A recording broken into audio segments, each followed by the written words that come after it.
Lakshmi Tatma, an Indian girl from a village in Araria district, Bihar, was born with 4 arms and 4 legs. One from a pair of esophagus conjoined twins inside her mother's womb. She actually got the limbs from the other fetus attached to her body, as the other one didn't have its head or chest fully developed inside the womb, thus causing the appearance of one child with 4 arms and 4 legs. Named after Mahalakshmi, the Hindu goddess of wealth with 4 hands, her poor parents struggled for her surgery while she was slowly turning into an object of worship in the society as an incarnation of God. Eventually, Lakshmi underwent successful surgeries to remove these extra limbs. Veteran Bengali director Kaushik Ganguly's new film Lokkhi Chhele derives from this unique premise to present a refreshing take on our societal conflicts, corruptions and divisions. At a time when Bengali popular cinema hardly rises above the regular cliches and sleuth worships, here's again Kaushik trying to narrate a new story that's rooted to the Bengali living, even with its share of flaws. Lokkhi Chhele deserves your time, more so in this contemporary society where institutionalized religion is swallowing the religion of humanity every day. And here we are to talk about all that and more in this analysis of the new Bengali film Lokkhi Chhele.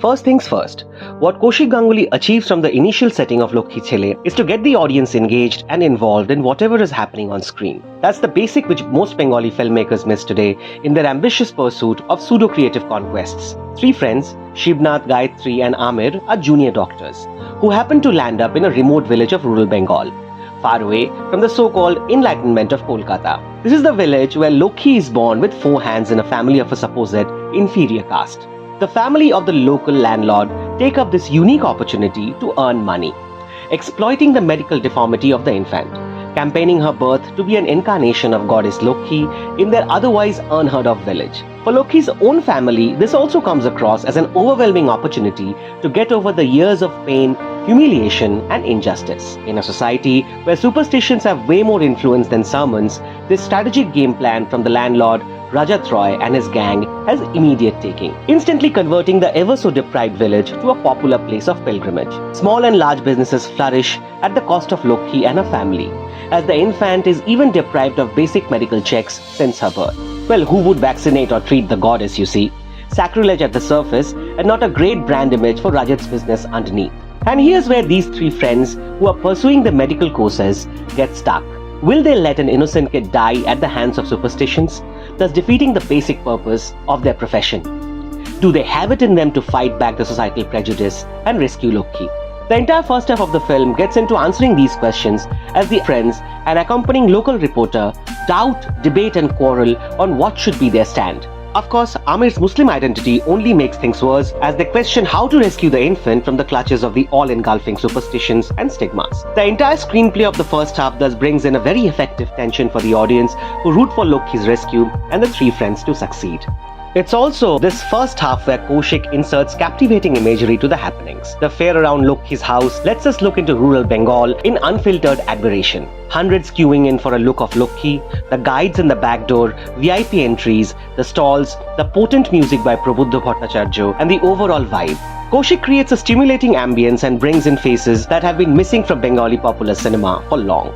At times when the actors or dialogues intervene in this bracing vibe, they come across as jarring, as we wish we could have stayed more with the rootedness that the non-actors offered. And then the story pulls us in once again, and we go along accompanying the 3 friends as they try to save Lokkhi. Unfortunately, it is this involvement that goes missing considerably in the second half, as the film starts tapering down its appeal. The subtle imagery and the art of expressing much, having said little, gets lost in the verbose dialogues, tedious explanations, and out-of-place subplots between Babul Supriyo and Churni Ganguly. Well, this isn't new for Kaushik Ganguly as he continues his intriguing toggle between subtle sensitive handling and the over-dramatic excesses. We had that so many times in the past. After the heart-rending portrayal of trauma of same-sex relationship in Nagor Kirtan comes the most amateurish Chhaya Chobi. He fetches the best out of Prosenjit Chatterjee for his subtle role play in Jeshto Putro, immediately after a caricaturish Kishore Kumar Jr. And in Shabdo, one of the most celebrated works of Kaushik Ganguly, the superlative portrayal of Tarok and his world of sounds goes together with the ineffective verbose between the doctors played by Victor Banerjee and Churni Ganguly. Lokkhi Chhele suffers from similar syndromes as the contrast between the first half and the second half hurts the film until the film reaches its brutal climax. The script too needed some more attention as it takes us to this climax, as the logical inconsistencies in this part affect the overall impact of the film. This climax itself works as Kaushik emphasizes how humanity is getting lost every day in its continuous struggle against fundamentalism, corruption, and societal prejudices. He emphasizes on the losses we endure even for our moral victories and how one triumph comes at the cost of multiple mislayings. And then the final frames remind of Brecht's On the Infanticide of Mary Farrar. But you, I beg, make not your anger manifest, for all that lives needs help from all the rest.